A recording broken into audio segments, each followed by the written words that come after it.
ಯುರೋಪಲ್ಲಿ already ಎಲ್ಲ ಕಡೆ Christmas vibe start ಆಗೋಗಿದೆ. ಜರ್ಮನಿಲೂ ಕೂಡ ಈಗಾಗಲೇ ಎಲ್ಲ ಕಡೆ ಕ್ರಿಸ್ಮಸ್ ಮಾರ್ಕೆಟ್ ಸ್ಟಾರ್ಟ್ ಆಗಿ ತುಂಬಾ ದಿನ ಆಯ್ತು. ಇವತ್ತು ವೀಕೆಂಡ್ ಆಗಿದ್ರಿಂದ ನಾನು ಒಬ್ಬಿ ಇಲ್ಲೇ ಒಂದು ಚಾಕ್ಲೇಟ್ ಫೆಸ್ಟಿವಲ್ಗೆ ಹೋಗೋಣ ಅಂತ ಈವ್ನಿಂಗ್ ಹೊರಟು. ನಮ್ಮ ಮನೆಯಿಂದ 25 ಕಿಲೋಮೀಟರ್ಸ್ ದೂರದಲ್ಲಿರೋ ಟ್ಯೂಬಿಂಗನ್ ಅನ್ನೋ ಈ ಸಿಟಿಲಿ ವರ್ಷಕ್ಕೊಮ್ಮೆ ಈ ಚಾಕ್ಲೇಟ್ ಫೆಸ್ಟಿವಲ್ ನಡೆಯುತ್ತೆ. ಇದರ ಹೆಸರು ಚಾಕೋಲಾರ್ಟ್ ಅಂತ. ನಾವು ಹೋಗೋ ಅಷ್ಟರಲ್ಲಾಗಲೇ ಸಿಕ್ಕಾಪಟ್ಟೆ ಜನ ಸೇರಿದ್ರು. ಅಷ್ಟು ಜನರ ಮಧ್ಯೆನೂ ಅಬಿಗೆ ಅವ್ನ ಸ್ಕೂಲ್ ಫ್ರೆಂಡ್ ಸಿಕ್ಕಿದ್ರು.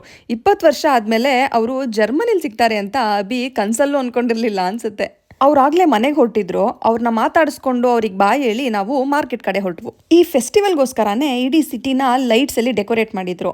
ಈ ಸಿಟಿಗೆ ನಾವು ಮುಂಚೆನೆ ಒಂದ್ಸರಿ ಬಂದಿದ್ವು. ನಮ್ಗೆ ಆಗ್ಲೇ ತುಂಬಾ ಇಷ್ಟ ಆಗಿತ್ತು. ಆದ್ರೆ ಈ ಫೆಸ್ಟಿವಲ್ಗೆ ಮಾಡಿರೋ ಡೆಕೋರೇಷನ್ ಇಂದ ಇನ್ನೂ ಬ್ಯೂಟಿಫುಲ್ ಆಗಿ ಕಾಣಿಸ್ತಿತ್ತು. ಈ ಸಿಟಿಲಿರೋ ಹಾಗೆ ಸುತ್ತಮುತ್ತ ಇರೋ ಎಲ್ಲಾ ಚಾಕ್ಲೇಟ್ ಶಾಪ್ಸ್ ಅವರು ಇಲ್ಲಿ ಸ್ಟಾಲ್ಸ್ ಹಾಕಿದ್ರು. ಸಿಕ್ಕಾಪಟ್ಟೆ ಜನ ಇದ್ರು. ಜೊತೆಗೆ ಮಳೆ ಕೂಡ ಸ್ಟಾರ್ಟ್ ಆಗೋಯ್ತು.